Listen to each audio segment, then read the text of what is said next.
Patient about 39 years age. తనకి marriage అయ్యి 9.5 years అయింది.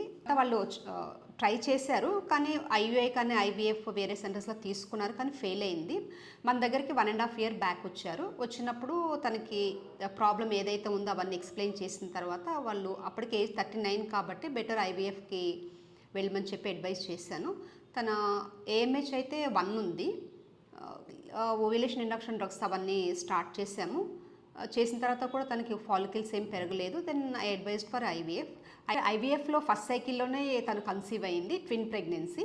ఆల్మోస్ట్ ఈరోజు ఏంటంటే 36 వీక్స్ ట్విన్ ప్రెగ్నెన్సీ. ఒక బేబీ వెయిట్ 3.1, ఇంకొక బేబీ వెయిట్ 2.5 ఉంది. అంటే అంటారు అబ్జర్వేషన్లో ఉంచాం, కానీ she is getting severe pain abdomen, ఒకటి కొంచెం మైల్డ్ ఫీటల్ డిస్ట్రెస్ ఉంది. బీపీ కూడా 140/90 వచ్చింది. అది టేకెన్ ఫర్ సిజేరియన్ సెక్షన్ ఎమర్జెన్సీగా. ఇప్పుడే సిజేరియన్ అయింది. Mother and babies are in healthy condition. ఒకసారి బేబీస్ కూడా ఎంత హెల్తీగా ఉన్నారో ఒకసారి చూద్దాం.